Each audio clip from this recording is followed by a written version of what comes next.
So, I had a roommate for a year when I first moved out, and he went to scout Ranger teams at Madison Square Garden, New York Rangers.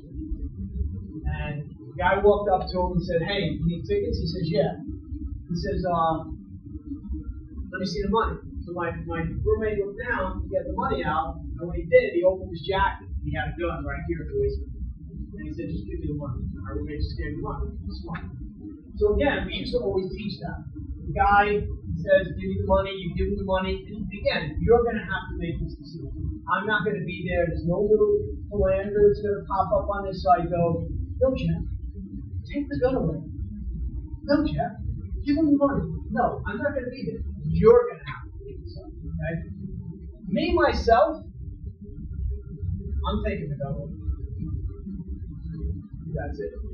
Because my thing is this is the last time you do it. Like, this is it. Okay? So I'm here. He goes to reach for the gun. We're going to trap the gun. We're going to trap it. Okay? Now, once we're here, this hand is free to go to work. What's it going to do? It's going to strike him in the throat. It's going to drive my thumb into his eye. It's going to poke him in the eye, drive in, maybe hit him in the throat 17 times, right? Then, and again, here's another thing I know. This isn't going to take the guy out. So is there anybody here that wants to feel what it's like to get hit by the throat? Because I can tell you now, when I hit you, you were 100% going down. Your seminar night is over. Your seminar night is over. Okay? I can tell you now, I've hit plenty of people in the throat. I hit them, where do they go? They go there. So now the thing is, though, he still got the gun. Now, it could be a fake gun. We don't know that. But we always assume one. It's real. So we hit him multiple times here. Now we secure this. If he tries to pull it out, it's fine. We keep it pointing at him, and we do joint lock, put him down, always pointing at him. Once I'm here, I would stomp him until he was a quivering mass. And especially if the gun's still in his hand, I am stomping him till he can't. And I'd start always here, and I can tell you what he's going to do. If he's still conscious at this point, he's going to bring his hand there, and then I'm going to go to the head. And when I drive my foot into his head and it bounces off the concrete, he's not going to be happy about it. And then at the end, I always have the gun in my hand. Now maybe I step back. Okay, now I know how to use a gun. Several people in the room like to go with firearms. Okay, but it might be what? It might be a fake gun. But if you did your job, he should be in absolutely no condition to be a threat to you. So this is a totally different level of threat. Guys threaten you with a gun, threaten you with a knife, swing a baseball bat at you. He is attempting to use deadly physical force against you. That means you're authorized to use that same force against him. And if you're squeamish about hitting someone in the throat or poking him in the eyes, I'm telling you now, you better get over it. Because if you are, you're not going to survive it.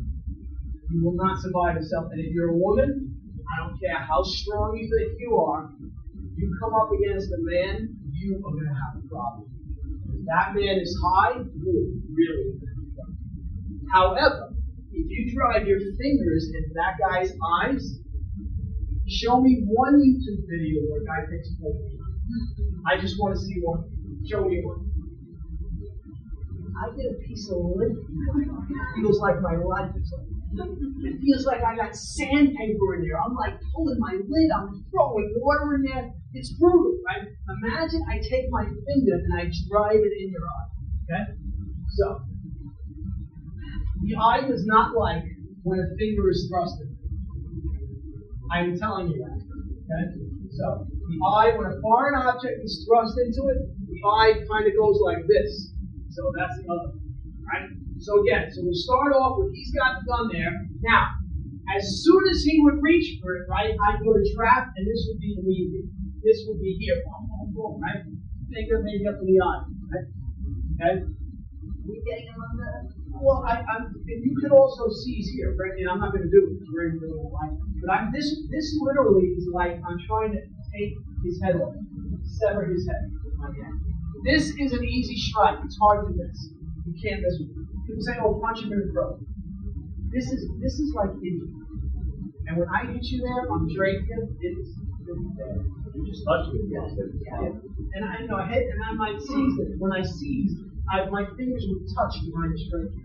Right? Which I don't do it on right. That's literally that's how hard I squeeze it, right? So again, I can follow up and take this. I have to control the gun. Maybe I just rip it out of his hand because he might already be falling down. I mean, when you hit him in the throat, I'm telling you, it's like it's devastating. The question I have is, at some point, he's going to be going down. You have to control him. You have to control him all the way down. You have to control the weapon. So the other thing you can do is, so if I hit him, right? Let's say I hit him and he starts to go down. I can hold on.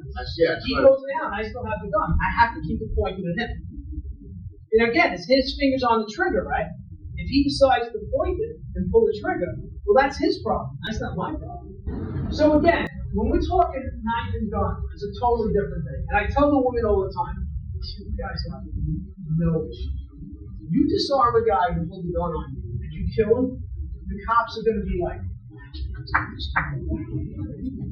us guys, it's different, right? And it's just that's the way it's perceived, right? So I tell women all the time, God, you guys got a huge advantage. Like no cop showing up at a scene where some criminal's laid out on the floor, on his way out of the picture, and the cop's going to go, oh, let's lock this woman up for beating up this 200-pound maniac. No, you're going to stay there. You're going to act scared, but you're not going to be acting. You just said this guy tried to pull a gun on me, and I wrestled him with a gun. I managed to get the gun away. Okay, and then what's going to happen? They're going to identify him. It's going to turn out he's wanted. He's got warrants. He's been arrested 17 times. And you're going to be good to go. So, gun threat has to be eliminated. You can't let him because again, does he have a second gun? Does he have a friend waiting over there that now sees you take him out, right? And again, you now have the gun. If it's a fake gun, well, what do you have? You got a paperweight. You don't have it. Now, if it's a real gun, right, you make sure it doesn't get taken. So let's say for some reason, right, he goes to reach, right, and as he goes to reach, I'm here, and he pulls it out, and I snatch the gun. Now I'm here. Now he goes to reach for the gun. What do? Oh, I shoot him 100%. I shoot him 100%. And what happened? You're fighting for the gun will. This is how you have to talk. And when the police show up, you can't feel raving news.